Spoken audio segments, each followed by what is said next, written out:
All right, everybody, welcome to Up for Grabs. I'm your host, Dan Hansen. You're getting a Dan upgrade from Dan Shapiro this week. Fantasy season is over, and we've got 4 contestants to talk about the crazy summer that it was. We've got Chandler Smith from the Southwest region, in fact, your Southwest Regional Director from Oklahoma Baptist University. You got Matt Dwyer from the Midwest, from Miami, University of Ohio. I got it right this time.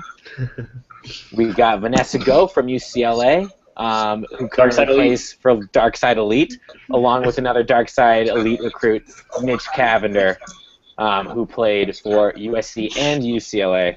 He almost had the big 3 trifecta if he played for the Lost Boys, but he opted for Darkside Elite. He didn't play for UCLA. Dan, I'm pretty sure Darkside Elite is now the 3rd member of the trifecta. He didn't play for UCLA. Right now, Lost Boys still take the cake over Darkside Elite until Darkside Elite. Dan, I'm pretty sure we're gonna see Toe after we just recruited Chris Cito to Darkside Elite. I will not believe that you took Chris Cito from me. He would never leave the Lost Boys. I got him a job.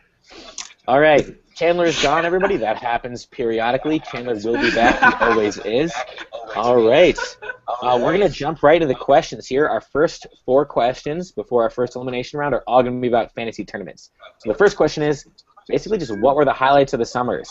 Players, plays, teams, what were the storylines that showed up throughout the summer for all you guys? We're going to start from the far right side, which is Mitch right now. What do you got, Mitch? What were the was that Chandler, you okay there? Chandler, just don't talk. Okay. Good. He's distracting.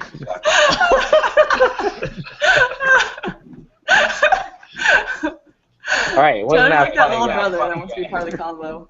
Do you want to restart that? No, Mitch, you're still up. Keep going.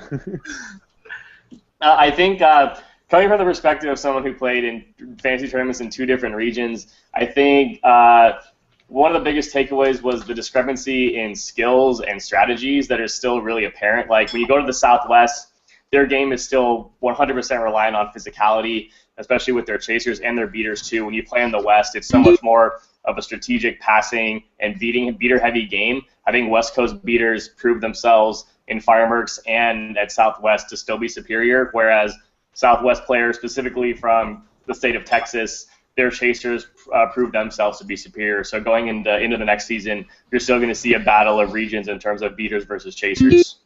All right, Mitch, we need 2 points for that. 1 for highlighting the strategy of the West and the physicality of the Southwest. 1 for your balls of calling out other regions for not having the same strategy as each other.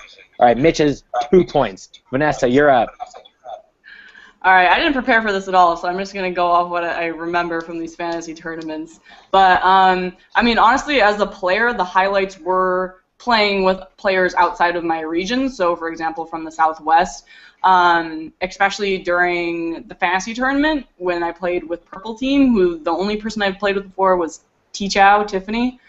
So, I don't know, just having fun with it and being able to play with these people that have been hyped up throughout the entire year. And what? I'd like to say that's not true. She played with Zach D'Amico on Team USA, and he played Seeker. That she did. Another point for Mitch. That didn't count, okay? Zach wasn't even supposed to be playing. That's another topic entirely. That is another topic entirely. Which we hopefully will get into later. Anything else you want to add to that, Vanessa? I mean, Mitch sort of said some of the stuff I wanted to say. It was really interesting to see the duo of Tony and Peter in, what was it, the Fireworks tournament. I really, really wanted to see Tony go to Southwest and play against a lot of their players there. Just sad we didn't get to see that. We didn't get to see Peter beat in the Southwest or any of the really good beaters beat at the fantasy tournament, which would be really interesting to see. So hopefully that happens next year, or we'll see a lot of that this coming year with school teams and community teams. Absolutely. I'm going to give you 1 point for bringing up a couple players' names and a 2nd point for some straight-up spirit of saying Quidditch. Matt, you are up.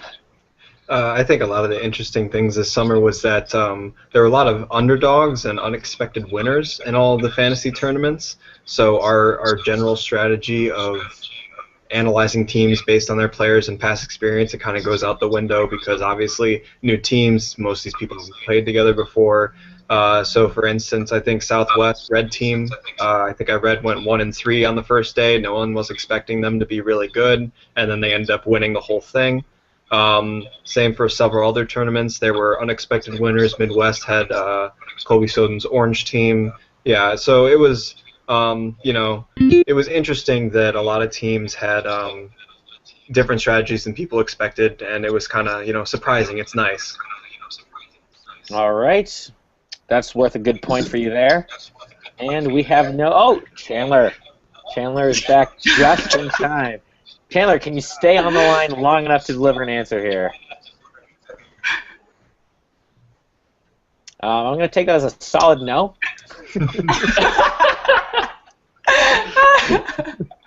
Moving on to the next question. We're going to start with Chandler if he's around. The second question here is, what was the single best team that you saw in all of fantasy tournaments? Chandler, what do you got for us? All right. How about you, Matt? Sorry. I'm going to go with the Firemercs Red Team, the Kryptonians, led by the fearless Tony Rodriguez. They had a lot of talent on that team, a lot of people stepping up who people didn't know about. For instance, Erica Fantip, I don't know how to say her name.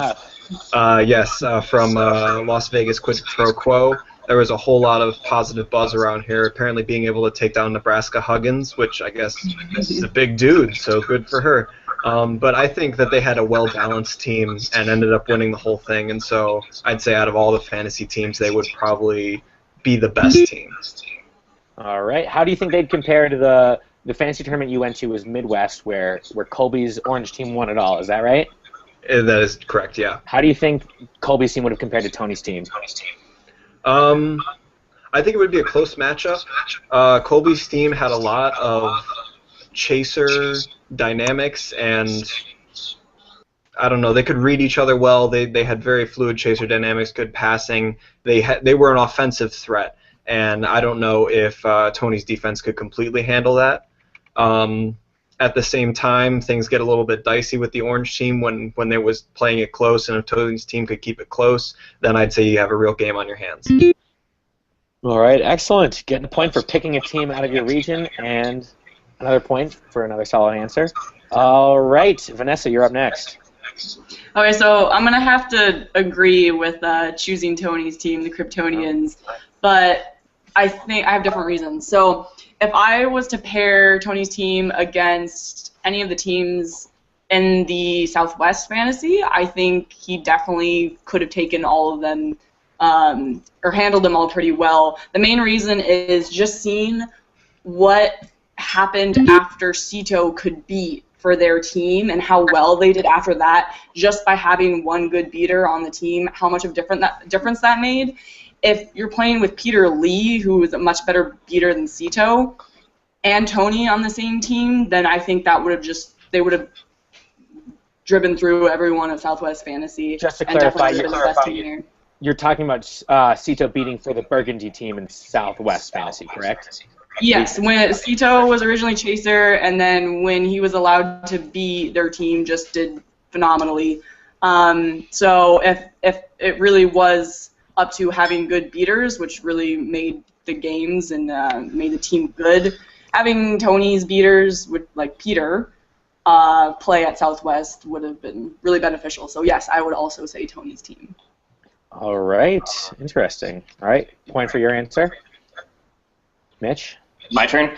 I'm going to be original and choose a different team. I'm going to go with a team that didn't win their fantasy tournament, and that's going to be the Burgundy team from Southwest Regionals at full strength with Kiffer Gregoire chasing, which he did not do in the finals. I think with Kiffer Gregoire chasing against Red Team, they have no chance. With Kiefer Gregoire, one of the elite point defenders in the game, Chris Cito, elite beater in the game, Drew Wazakowski, all-around elite player, Shane Rankin, an absolute truck, Nicole Golly, a solid female chaser. Did I say Chandler yet? Chandler, pretty good beater. I think when you put them together with the synergy of Kiefer and Drew and Cito's just all around like beating excellency in a summer of tournaments where elite beaters were few and far between in terms of overall concentration. I don't think in a one-game setting, I don't think Tony's team would have been able. I think Kiefer would have shut Tony down.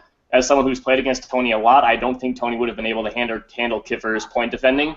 And with Cito backing him up, I don't think they would have stood a chance. I don't think Red Team would have beaten Burgundy in the finals if Kiefer was chasing. All right. Great answer, Mitch. 2 points for the surprise Burgundy team pick. Chandler, you seem to be online right now. I do. You lost your chance on the first question, which was about the highlights from fantasy season. But what team stuck out the most to you? You went to the most tournaments of anybody here. Yeah. So you might have the best perspective on this. Okay, definitely. I'm definitely going to go with my purple team from Northeast. We went 4-0 up until the finals, and the synergy with the girls is just beautiful. The girl players were what kept our team going. The girl beaters, the depth was amazing. The goal chasers were making solid passes and catches, and they held us up. That's what we had the advantage of over any team there was we had good girl players. It's just because with me beating and with Ricky beating, it wasn't enough to pull it through. And then you have Harry Greenhouse, who was just catching snitch after snitch, and a lot of Maryland chaser core on there, which really helped because we already had some chemistry going. So I would definitely go with them. All right, interesting answer. So you think your Northeast team would have fared well against the more elite expected teams from the Southwest and Tony's Red Team from the West? Mm-hmm. Definitely. All right, interesting. A lot of finesse. I did see that Northeast team. The Plum team did an amazing job, and the Purple People Eaters, they were called, Ricky Nelson's team, almost had a huge comeback, caught 3 snitches in the final, but I guess the reffing was just garbage in that game, wasn't it, Chandler? Yes, it was. I have no comment. Fair enough. Chandler gets 2 points for his answer, and, Chandler loves his synergy with girls, so an extra point for that. I love girls. All right, on to the next question. We're going to start with Chandler again because who knows how long we'll be able to keep him for. What players broke through, individual players that we should look out for next season? Who are both the new names and the MVPs? What's his name? Who's Nebraska Huggins. Holy crap, that guy. He was phenomenal. I don't even know where he came from. Tad Walters picked him up on our team. He just had a football background, and he was just the development we had in a single tournament for keeper was just phenomenal. He helped take our team to the finals because he could play solid defense and drive the ball. So that is definitely my number one pick for who to watch out for. All right, excellent. Any other established players who you think solidified themselves, show they could carry a team in a new setting? Yeah, it's beaters are very, very far and few between, like elite wise. So if there's any, I can't think. Some girl beaters. There was some on my team from Northeast. Julia. Julia, yes. She was solid. She could tackle. She could make hits. She could definitely hold the ball for herself. I honestly wanted for us at Northeast to play 2 girl beaters because I wanted to chase a little bit because we had a solid beater core just with the girls, and so definitely look out for her in the Northeast. That's Julia Bear from Richmond, correct? Correct. All right, you don't get a point for that because I said it, but you do get a point for the beginning of your answer. All right, up to Matt. You're up next.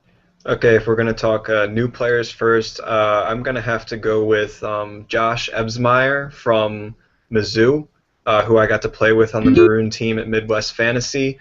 Pretty much, he put up the most points on our team, always had nigh on perfect placement when he needed to receive passes, knew when to move it from and away from the ball.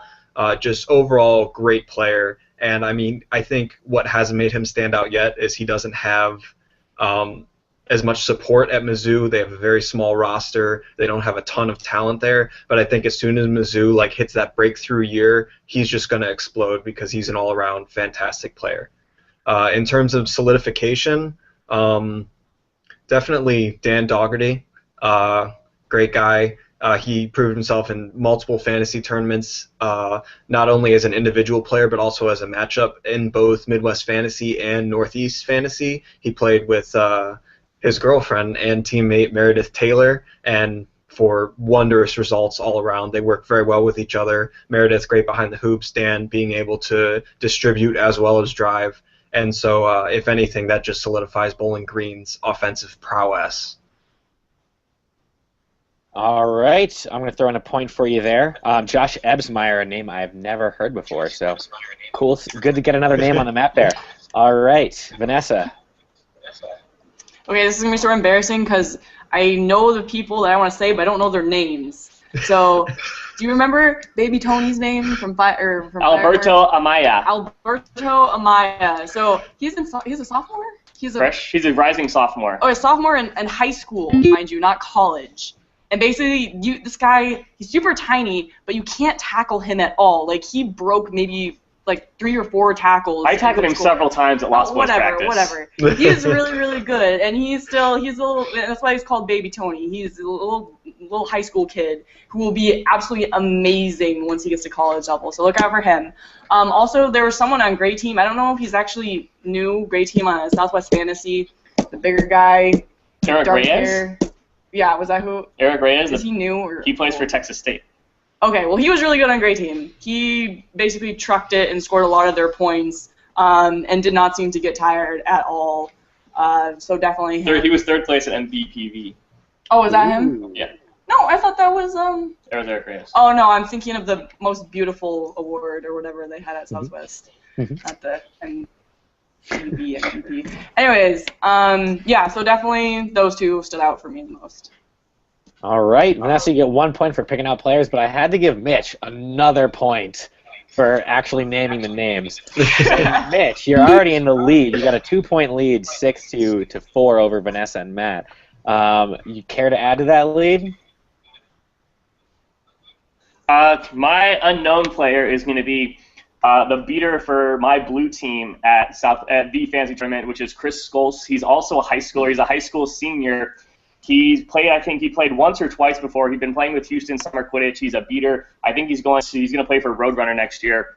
I was drafted as our first beater, and we had a lot of chaser depth issues. I was able to play chaser because he was so proficient at beating, even with being so inexperienced. We were able to cycle him and David Gilbert from Baylor in and out, and he was a rock for us. He did everything we asked of him, and he was pretty much the only reason we were able to stay in games because we were able to rotate our chaser depth because of him. So definitely look out for him. You know, it's few and far between that you find someone who has natural beating ability that you don't have to coach, and he definitely has that natural beating ability, kind of like similar to when Nicky Guaganera from USC started playing, and he had that natural beater ability, and he quickly rose to being a top name. So I think you're going to see the same thing out of him.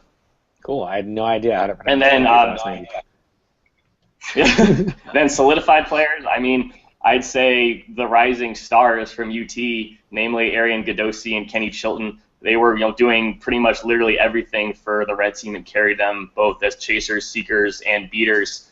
I don't think you really understand how difficult it is to defend Arian until you play against him, because he doesn't look all that quick or shifty or fast. But he has that soccer footwork, and when he gets going on a breakaway, usually when you see a big guy like that, you're thinking, oh, he's going to try to run me over. He gives you that little Cristiano Ronaldo stutter step, and he's gone to the hoop, and you have no chance against him because he's just so big and so quick, and Texas is going to be in good hands with him and Kenny and whoever else is staying. So definitely those two. All right, cool stuff. I actually want to throw in an extra bonus question right here that everybody can answer real quick. My points. Who do you think was the most valuable buy? Yeah, Mitch, you get 1 point. 1 point. That's all you need. What? Don't push your luck. I might go Shapiro on you and deduct points for unruliness. All right. Who do you think was the most valuable buy at any tournament you think of? Arian. He went for 60 at Northeast. He was a sleeper pick at Northeast, and he got the MVP at Southwest. So yeah, he was real cheap. It was beautiful. Matt. My pick would also be Arian, if we're talking best bang for your buck. Absolutely. Mitch, Nessa, Vatch? I mean, at Fireworks, you didn't buy anyone. It was a regular snake draft. So, best pick relative to the round. Tomsky, am I right? I don't know. I mean, I don't. I'm trying to remember the top 10 players from the Southwest. Who was number one? Drew Wazakowski. He was number one. I mean, his team did make it to the finals, but I don't know if that would have been the best choice to spend that much money on Drewski. I don't know. I'm trying to. Damn your bonus questions where I have to think quickly. No points for you on that one. Mitch, who you got? I'm going to go with his name, Kelby Brooks from Purple Team. Oh, yeah. I remember he played keeper. He was doing a lot of work offensively for them. And I remember Zach D'Amico shouting out from the sidelines, 1 galleon, baby. I got him for 1 galleon. So you're looking at a player who was literally bought for bargain basement price, who was giving out offensive and defensive production for his team. So I think you've got to go with that player. Excellent. All right, Mitch, another point for you. Last question of the round before we do our first elimination. Mitch is in the lead at 8 points. Matt in second with 5, and we got Chandler and Vanessa. Vanessa unable to bring up an answer in the last round there. Put her into last place with the uninternetable Chandler Smith right there, although Chandler's been online for a good 5 minutes in a row. I'm on my phone now. Someone who doesn't have internet. Yeah. No way, really? All right, last question of the round. Did any performances from the fantasy season change your mind about what teams will be contending for World Cup 7? We're going to start with Mitch. They changed my mind. No. I think going into it, my top picks were Lone Star, Baylor, and Lost Boys / Dark Side Elite, whatever comes out of that mess. I think those 3 teams were going to be my top picks. I think Baylor showed, even with the potential loss of Paul Williard, they've got great beaters. Brittany Ripperger is a monster. She is. Girl beaters are going by the wayside. Brittany Ripperger is as good as most of the guys out there. That beating core is going to be dominant. Those chasers and that defense still going to be dominant. Lost Boys, Dark Side, getting a lot of new additions. They proved themselves in the fantasy tournaments, both at Fireworks and the fantasy tournament. And Lone Star, if they don't become a drinking club, I mean, they're going to have a crap load of talent that's just going to be back. If they keep up their training from UT and A&M, they're going to be still very fearsome. So I'd say those 3, they solidified themselves to me. All right, sounds good. I'll give you 2 points. I can only give you 1 because since you said girl beater, we lost half of our viewing audience on that one. So, shucks, Mitch. All right. Dude, come on. Vanessa, what you got? Definitely Lost Boys or no, should I say Dark Side Elite? I don't know what I should say. Dark Side Elite is going to be a force to be reckoned with. Obviously, you're going to have Tony. You're going to have Cristito, who was runner-up for MVP. Master of Pitch, the victorious. MPV. I'm going to join, not to say that I'm amazing or anything. You are, baby. Thank you. And then you're going to have Jeff Lynn, who also did amazing at Fireworks, and T. Chow played at Southwest and Fireworks. Mitch is okay.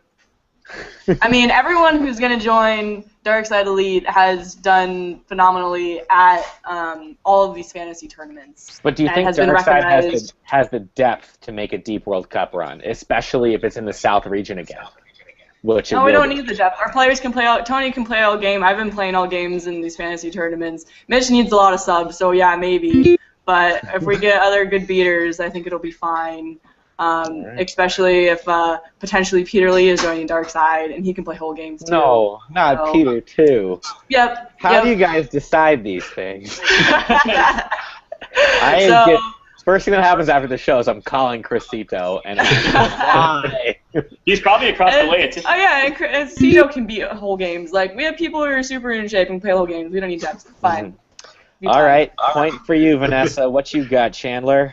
I gotta come up with new transitions. Well, I'm gonna have to say it's gonna be short and sweet because neither of them to address your question appropriately. Because you asked did this fantasy season change the outlook for teams when mainly it was individual players who progressed. Yes, they can add flair, but it really comes down to the chemistry and team bonding and practicing together as a team, which doesn't happen at fantasy tournaments. So I don't see it helping any team. It just helps. You don't see it help. Okay, but did any individual player show you this person brings great chemistry to a team, ability to a team? Any players stick out like that to you? Oh, Cristito, yeah, definitely. Because at Fireworks, he really wasn't. He didn't stand out too much because he played chaser. But then when we go 0-4 at the Southwest Fantasy, and then we switch into beater and play 2-guy beaters, we just destroyed and he was the center of our chemistry. All right. That was a big one. And then I would say Harry Greenhouse definitely at Northeast. He just caught every single snitch and he led the charge on offense with the chasers. He just did everything phenomenally, and he kept our team spirit up. Sounds good. All right. I like that you called everybody else. Is Harry playing for Boston? Hmm?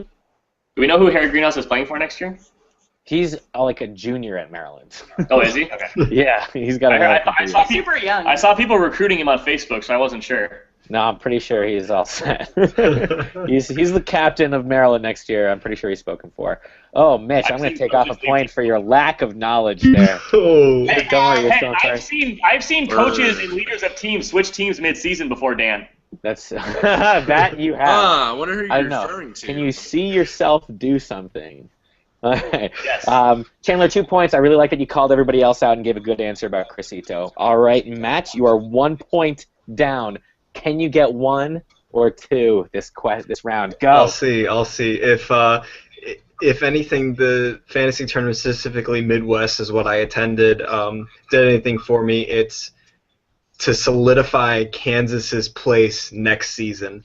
Originally Kansas losing, 5 or 6 seniors, probably more. I don't know all the names, but I think they're losing Ronell, they're losing Connor Drake, High Win, and a few others, Doug Whiston, I think, Nicole Denny. Like, they're losing a lot of players who are very, very good. And I was going to say, oh man, Kansas is going to drop back in the ranks. But then when I see players like Colby Soden play or Grant Daigle, he's a little bit unknown on Kansas, but he's really, really good. Great chaser. And they got Venata, who I don't know if he went to a fantasy tournament, as well as Keir Rudolph being a fantastic seeker and being able to play other positions as well. They changed my mind through the fantasy tournaments this summer that Kansas will still be a threat next season. Okay. All right. I heard it through the grapevine that Keir Rudolph is retiring. Oh, really? Oh. Yeah, that is true. He's got school, and he takes his schooling seriously. Are you sure High is done? I thought that he was. I was one of the original Kansas people. I could be mistaken. Gotcha. All right, my bad on that one. Then Matt, I can only give you 1 point for that, which means Matt and Vanessa are in. No, Chandler 2.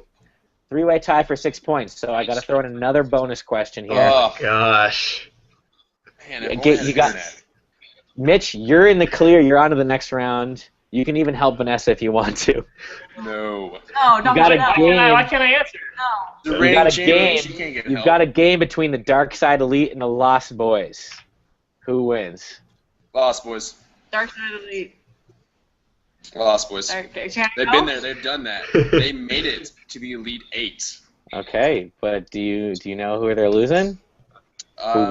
Who we? No, I do not. I'm not. We are losing. Okay. If they're losing you, that's not enough. They're not losing me, which might Chandler, be the problem. do you know the Dark Side Elite? Doesn't matter. Vanessa, you answered Dark Side. Vanessa Goh answered Dark Side Elite, which I personally, as the host, do not like. Vanessa Goh, you are eliminated. Oh. You can. Wait, that didn't even answer. I can answer right now. It depends on which Lost Boys that Dan Hansen calls. Didn't Matt say Lost Boys? I was going to say Lost Boys because I know you're going to call Crisito and make him say it. Whoa. I think that's what I was going to say. Chandler said it twice, and I got confused. I'm sorry. I jumped the gun on that one. Vanessa, you might have some hope yet. All right, Matt, why? Whatever. I still hate you, Dan. Why? It depends on who you. It depends on who you, Dan Hansen, call. Well, have you been following the Tumblr battles? I thought you said you were doing research while I was gone. Do you want? Can I defend myself, Dan? I'll give you a chance. All right, this is it, Vanessa. Matt, I'm not sure if I'm giving a point to Matt. Chandler, you're in the clear. It's between Matt and Vanessa right now. Oh, gosh. What you got, Vanessa? Okay. All right, so before Steve and Tony, and I've talked about this before, but before Steve and Tony, Lost Boys were not that good. Got Steve and Tony, suddenly you're doing really well, suddenly in the finals of the Western Cup, suddenly doing all this. I want to swear really badly because I'm mad at you, but I'm not going to swear. So, they make it They make it really far in World Cup because of Steve and Tony. They are losing elites. They are gaining really good UCLA players who were in the finals, if you forgot, and they're good, like keeping Dan, which is not. I'm not going to vouch for that very much. They have other good players on their team, but if they're taking off their main players and adding World Cup finalists to their team, they are going to be a force to be reckoned with next year. I don't think Lost Boys stand a chance at all. I think Dan's muted. Dan, you're muted. Dan. Who muted me? Chandler, did you mute me? Chandler, you're lucky I said you're already in the clear, but you're losing a point in advance of next round. Vanessa, because Matt failed to answer, I will swallow my pride. Wait, why did I fail to answer? You didn't even give me a chance to answer. She answered, and then... I didn't think Matt put together an entire answer there. All right, I have a real answer. I was just being funny because you already said that she was quitting, that she was off. You've got 10 seconds, Matt. Go. Lost Boys have more synergy, and you can't just add 8 good players to a team and suddenly make it godly. Lost Boys win. Ooh, I do like that answer. All right, Vanessa, you're gone. Defending champ, dethroned. If you want to hate on me, you can continue playing as Mitch's contestant. Sorry. I may have. I'll play for Darkside Elite. I'll tackle something out of you, the swear word out of you. If I ever see the field, you know. Okay. All right. Maybe. Can I go to bed now? You can stay up with Mitch. Yeah, you can stay up with Mitch. I kind of was hoping you would. That might have contributed to my elimination of you. Maybe. I'm in it for the TV, Vanessa. I hate you so much. It's a ratings-driven game. I'm Caesar Flickerman of this world. Right? All right. If you want a ratings game, you keep the female on, Dan. Yeah, but everybody likes an underdog, and you're the defending champion. All right. You can't argue. Oh, whatever. You can't argue with the ref. All right. So no, you have the underdog go against the defending. Going into round 2, we've got. I hate you. I hate you. I wish I had a Tony Reality mute button right here. Mitch has 8 points. Matt with 6 and Chandler with 5 going into... I should have 6. I know, I took a point away because you muted me, right? You did. I know you muted me. It said... I don't know how to mute you. It said Chandler I'm on my phone. I can't do that. Matt, did you mute me, Matt? I most certainly did not, sir. Somebody is a liar here. And I will get to the bottom of this. I got headphones in. I'm not the one creating the echo.